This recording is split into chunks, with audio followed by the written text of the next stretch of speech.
എന്തുകൊണ്ടാണ് പുതിയ ഗവൺമെൻറ് ഏറ്റവും പ്രാധാന്യത്തോടു കൂടി അവരുടെ മധുവിധു നാളിൽ തന്നെ ഓപ്പറേഷൻ തൂഫാൻ എന്ന പേരിൽ ലഹരി മരുന്നുകൾക്കെതിരെ വ്യാപകമായ ക്യാമ്പയിൻ ഓപ്പറേഷൻ തന്നെ നടത്തിക്കൊണ്ടിരിക്കുന്നത്? അത് സമൂഹത്തെ, പ്രത്യേകിച്ച് യുവാക്കളെ അത്രമേൽ ബാധിച്ചു എന്നത് കൃത്യമായി ബോധ്യപ്പെട്ടതുകൊണ്ട് എന്നാണ് അതിന് മറുപടി. ഏറ്റവും പുതിയ കണക്കനുസരിച്ച് ഇതുവരെ ഈ ജൂണിൻ്റെ ഫസ്റ്റ് ഭാഗത്ത് തുടങ്ങിയ ഓപ്പറേഷൻ തൂഫാൻ വഴി 3224 പേർ അറസ്റ്റ് ചെയ്യപ്പെട്ടിട്ടുണ്ട്. ഇത് മയക്കുമരുന്നിൻ്റെ കണ്ണികളും കച്ചവടക്കാരും അത് പുറലോകത്തേക്ക് എത്തിക്കുന്നവരും വളരെ പ്രാദേശികമായി ചെറിയ ചെറിയ തോതിൽ അത് വിതരണം ചെയ്യുന്നവരടക്കം ഏകദേശം 3500 ആളുകൾ. ഇത് സംബന്ധമായി കുറേ കേസുകൾ വന്നു.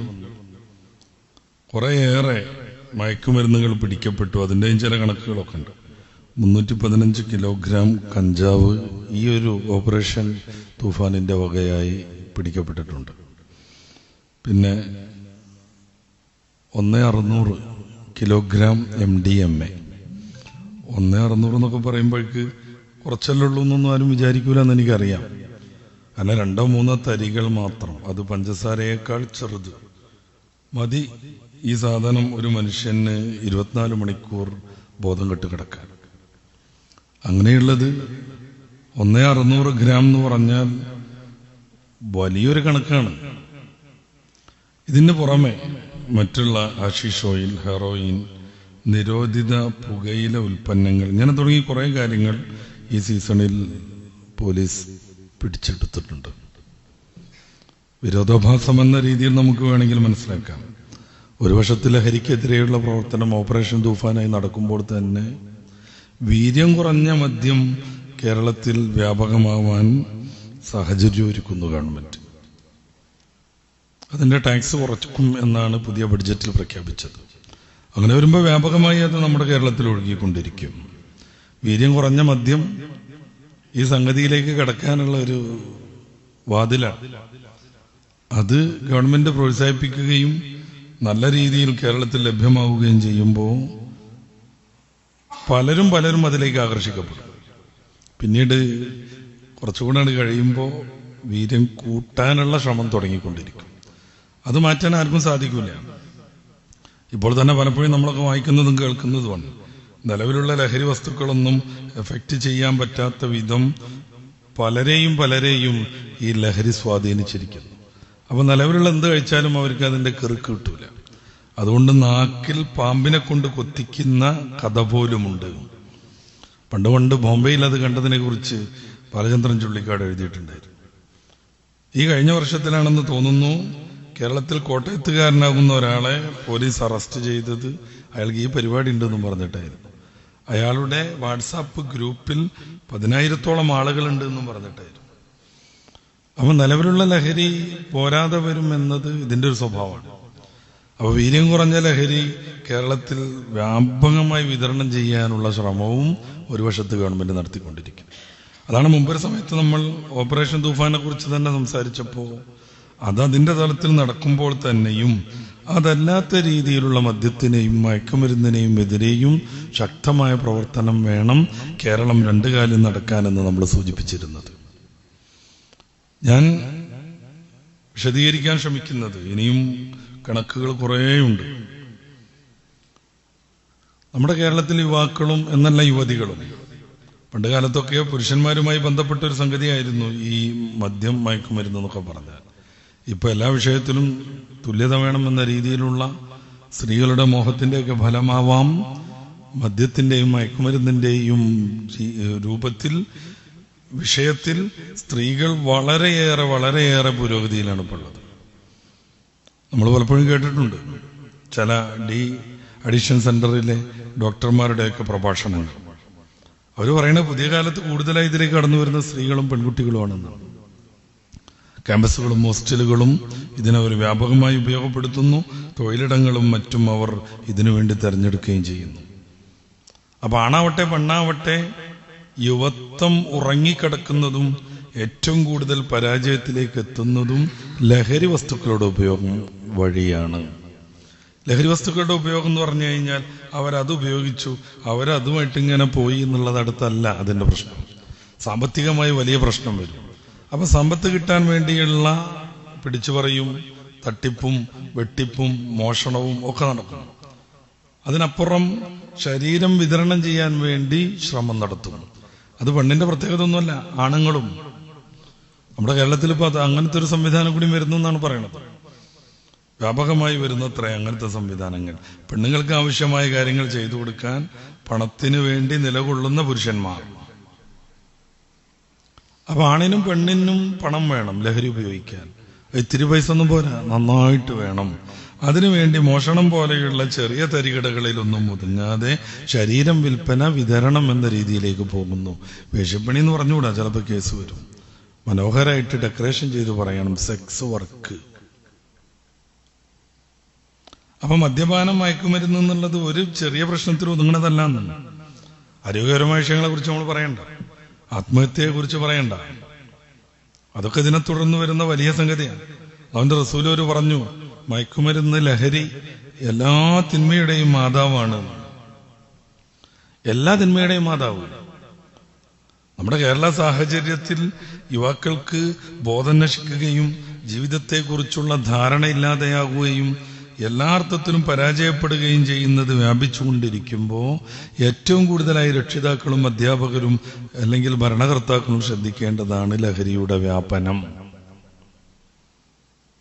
ഈ സിന്തറ്റിക് രാസവസ്തുക്കളൊക്കെ ഉപയോഗിച്ച് തുടങ്ങിയാൽ പിന്നെ ജീവിതത്തിൽ നിന്ന് ആ കുട്ടി നഷ്ടപ്പെട്ടു. 4 വർഷം കൊണ്ട് മരണപ്പെടുമെന്നാണ് ചില ലഹരി വസ്തുക്കളുടെ കണക്ക്. വല്ലാതെ പോയാൽ 7 വർഷം. MDMA കുറിച്ചൊക്കെ അങ്ങനെയാണ് വായിക്കാൻ പറ്റുന്നത്. ഈ 4 വർഷം വരെ ജീവിക്കുന്നു, 7 വർഷം വരെ ജീവിക്കുന്നു എന്ന് പറഞ്ഞാൽ 1-2 വർഷമാകുമ്പോഴേക്ക് 100% മാനസിക രോഗിയായിട്ടുണ്ടാവും.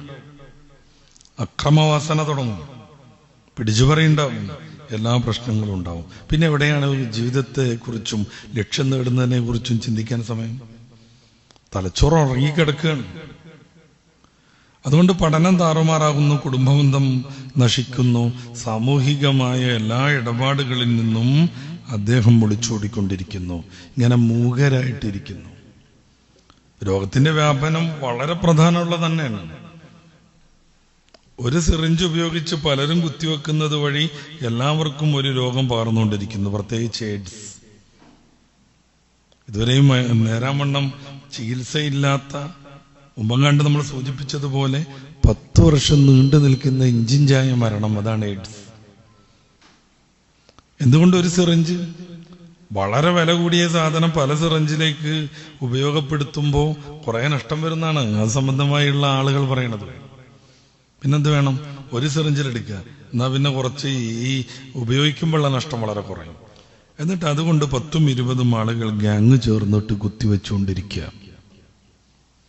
ഗവൺമെന്റ് എയ്ഡ്സിനെതിരെ വല്ലാതെ പ്രവർത്തനം നടത്തിയിട്ടും പരസ്യം ചെയ്തിട്ടും അതിന്റെ വ്യാപനത്തെക്കുറിച്ച് നന്നായിട്ട് ബോധവൽക്കരിച്ചിട്ടും എയ്ഡ്സ് കൂടിക്കൊണ്ടിരിക്കുന്നു.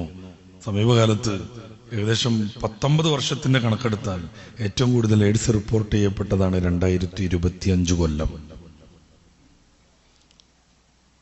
പെരുമ്പാവൂര് മേഖലയിൽ ഒരാഴ്ച തന്നെ 16 കേസുകൾ പോലും റിപ്പോർട്ട് ചെയ്യപ്പെട്ടു. ഒരാഴ്ച. ഇത് പല രീതിയിൽ വ്യാപിച്ചുകൊണ്ടിരിക്കും. ഇതിലേക്ക് എത്തിച്ചേരുന്ന പ്രധാനപ്പെട്ട പ്രശ്നം മയക്കുമരുന്നിന്റെ ഉപയോഗമാണെന്ന് കണക്കുകൾ പറയുന്നു. ആത്മഹത്യകൾ ബാക്കി കിടക്കുന്നുണ്ട്, കൊലപാതകങ്ങളുണ്ട്, അങ്ങോട്ടൊന്നും പോകുന്നില്ല. യുവതിയും യുവാക്കളും കൃത്യമായി നശിക്കുന്ന ഏറ്റവും പ്രധാനപ്പെട്ട കാര്യം മയക്കുമരുന്നിന്റെ വ്യാപനമാണ്. ഗവൺമെന്റ് മനസ്സിലാക്കേണ്ടത് മയക്കുമരുന്ന് മാത്രമല്ല ഇതിന്റെ പ്രശ്നം എന്നുള്ളതാണ്, നേരെ മറിച്ച് എല്ലാ ലഹരിയും. അതുകൊണ്ട് ഹബീബായ റസൂൽ സല്ലല്ലാഹു അലൈഹി വസല്ലം തങ്ങൾ അർത്ഥശങ്കക്കിടയില്ലാത്ത വിധം പ്രഖ്യാപിച്ചത് കുല്ലു മുസ്കിരിൻ ഹറാം. മനുഷ്യന്റെ മനസ്സിനെ മയക്കിക്കിടത്തുന്ന എല്ലാ ലഹരി പദാർത്ഥങ്ങളും നിഷിദ്ധമാകുന്നു. അത് പൊടിയായിട്ട് കിട്ടുന്നത് മാത്രം, അല്ലെങ്കിൽ ഗവൺമെന്റ് വിതരണം ചെയ്യാത്തത് മാത്രം, അങ്ങനൊന്നുമില്ല. കുല്ലു മുസ്കിരിൻ, എല്ലാ ലഹരി പദാർത്ഥവും. അതുകൊണ്ട് നമ്മുടെ മക്കളെക്കുറിച്ച് ആശങ്കപ്പെടണം. യുവത്വത്തെക്കുറിച്ച് നമ്മൾ വല്ലാതെ ദുഃഖത്തോടുകൂടെ ചിന്തിക്കണം. ഇത് കുറ്റപ്പെടുത്താനോ അവരെ സമൂഹത്തിൽ നിന്ന് ഒഴിവാക്കാനോ പറയണതല്ല, ചേർത്ത് നിർത്താൻ വേണ്ടിയിട്ടാണ്. അവരുടെ ബന്ധങ്ങളെക്കുറിച്ച് നന്നായിട്ട് ബോധം വേണം നമുക്ക്. ആരോടൊപ്പമാണ് കൂടി സഹവസിക്കുന്നത് എന്നതിനെ കുറിച്ച് കൃത്യമായ ചിന്ത വേണം. ഒരൊറ്റ ദിവസത്തെ ഒരൊറ്റ പ്രാവശ്യത്തെ ഉപയോഗം കൊണ്ട് കൃത്യമായി അടിമകളായിത്തീരുന്ന മയക്കുമരുന്നുകളാണ് ഇന്ന് ഈ പോലീസ് പിടിച്ചുകൊണ്ടിരിക്കുന്നതൊക്കെ. മൂക്കിലൂടെ തലച്ചോറിലേക്ക് MDMA ഒരൊറ്റ പ്രാവശ്യം എത്തിയാൽ അതിന്റെ അഡിക്റ്റായി എന്നാണ്. രണ്ടാമതൊരു ദിവസം ഉപയോഗിക്കേണ്ടതില്ല. ആ ഉപയോഗിച്ചതിന്റെ കൃത്യം 24ാമത്തെ മണിക്കൂറിൽ ഇയാൾ വയലന്റ് ആകാൻ തുടങ്ങും. പിന്നെ ആ സാധനം കിട്ടിയിരിക്കണം. അപ്പൊ നമ്മുടെ കൂട്ടുകാരെ കുറിച്ച് ആലോചിക്കണ്ടേ? നമ്മുടെ മക്കളുടെ ചങ്ങാതിമാരെ കുറിച്ചും അവരുടെ കൂട്ടുകെട്ടിനെ കുറിച്ചും ആലോചിക്കണ്ടേ? സ്നേഹബുദ്ധിയെ തിരുത്തിക്കൊണ്ടിരിക്കണ്ടേ? കാര്യങ്ങൾ പറഞ്ഞു കൊടുത്തവരെ ഉത്ബുദ്ധരാക്കണ്ടേ?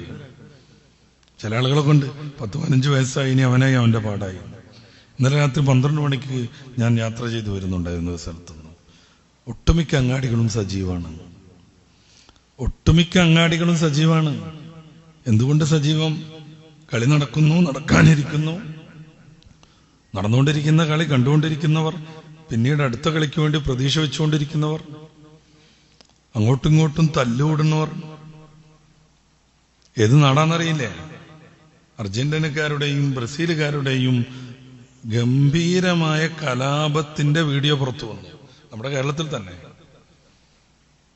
ലോറിയിലൊക്കെ വന്നിട്ട് ഇറങ്ങി അങ്ങോട്ടും ഇങ്ങോട്ടും ക്രൂരമായി തല്ലുകൂടൽ നടത്തുന്നു. എന്തിനു വേണ്ടി? ഏതോ ഒരു നാട്ടിൽ എന്തോ ഒരു കളി നടക്കുന്നു, അതിനുവേണ്ടി പറഞ്ഞു കയറിയിട്ട് തല്ല് നടക്കുന്നു, കൂട്ടത്തല്ല് നടക്കുന്നു ഒരു സെമിത്തേരിയുടെ പശ്ചാത്തലത്തിൽ. അതാലോചിച്ചൂടെ? നന്നായിട്ട് കുരിശം വെച്ചിട്ടുള്ള നിരവധിയായ കബറുകൾ ഇങ്ങനെ കിടക്കുന്നു. അതിന്റെ പരിസരത്ത് വെച്ച് ഗംഭീരമായ തല്ല്. പലപ്പോഴും നമ്മൾ ഈ ക്രൈസ്തവരുടെ സെമിത്തേരിയുടെ അരികിലൂടെ യാത്ര ചെയ്യുന്ന സമയത്ത് അവിടെ എഴുതി വെച്ചിട്ടുണ്ടാകും, ഇന്ന് ഞാൻ, നാളെ നീ. ഇന്ന് അത് കണ്ടിട്ടെങ്കിലും ഈ ഒരു തോന്നിവാസത്തിനല്ല ജീവിതമെന്ന് മനസ്സിലാക്കാൻ ശ്രമിക്കണ്ടേ? ഇല്ല, തല്ലാണ്.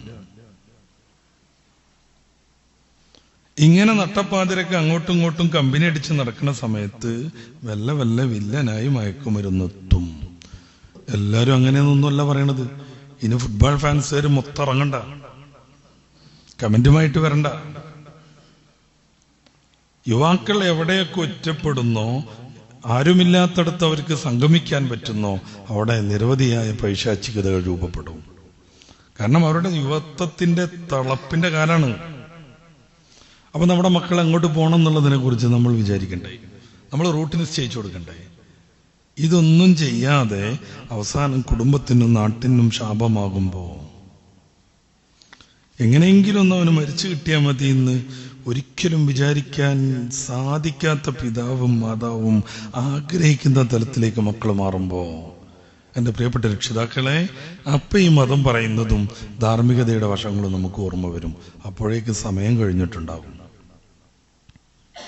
പഠനരംഗത്തെ കുറിച്ച് ആലോചിച്ച് നോക്കൂ. മയക്കുമരുന്നിന്റെ ഒരു അഡിക്റ്റ് അയാൾക്ക് എന്ത് പഠിക്കാൻ പറ്റും? ഏറ്റവും സൂക്ഷ്മമായ സംഗതികൾ പോലും, ഒരു ചെറിയ തരി പോലും കൃത്യമായി കണക്കാക്കാൻ പറ്റുന്ന ഏറ്റവും ആധുനികമായ ഒരു ത്രാസുമായാണ് കേരളത്തിലെ ഒരു കോളേജിലെ ക്യാമ്പസിൽ നിന്ന്, ഹോസ്റ്റലിൽ നിന്ന് ഒരു കുട്ടിയെ പോലീസ് പിടിച്ചത്. എന്തിനാ അവന് തുലാസ്? മയക്കുമരുന്നിന്റെ വിതരണക്കാരൻ. ആ ക്യാമ്പസിലുള്ള സർവ്വ പേർക്കും അവനിൽ നിന്ന് മയക്കുമരുന്ന് ലഭ്യമാണ്. അത് തൂക്കാൻ വേണ്ടിയിട്ടായിരുന്നു ഏറ്റവും ആധുനികമായ ത്രാസ് അവൻ സംഘടിപ്പിച്ചത്. ഒരു ക്യാമ്പസിന്റെ വിഷയമല്ല ഇത്, അല്ലെങ്കിൽ ക്യാമ്പസുകളുടെ മാത്രം വിഷയമല്ല. ബസ് സ്റ്റാൻഡുകളും റെയിൽവേ സ്റ്റേഷനുകളും പലവിധ ഇടങ്ങളിൽ വെച്ച് ഈ സംഗതി വ്യാപിച്ചുകൊണ്ടിരിക്കുന്നു. പരിശുദ്ധ ഇസ്ലാമിന്റെ പരിഹാരം ഞാൻ നേരത്തെ പറഞ്ഞു. കള്ളിലൂടെ ജീവിച്ച് ലക്കുകെട്ട ജീവിതം മാത്രം അനുഭവിച്ചൊരു സമൂഹത്തെ ലോകത്തിന് മാതൃകയാക്കാൻ പരിശുദ്ധ ഖുർആനിന്റെ മദ്യനിരോധനത്തിന് സാധിച്ചിട്ടുണ്ട്. ഇതിന് ചരിത്രം തെളിവാണ്. മയക്കുമരുന്നിലേക്കൊക്കെ എത്തിയാളെ തുടർച്ചയായിട്ട് ട്രീറ്റ്മെന്റ് വേണ്ടിവരും. അതിനൊക്കെയുള്ള സംവിധാനങ്ങൾ കൂടെ ഗവൺമെന്റ് ഇത് സംബന്ധമായി ചെയ്യേണ്ടതുണ്ട്. കുല്ലു മുസ്കിരീൻ ഹറാം.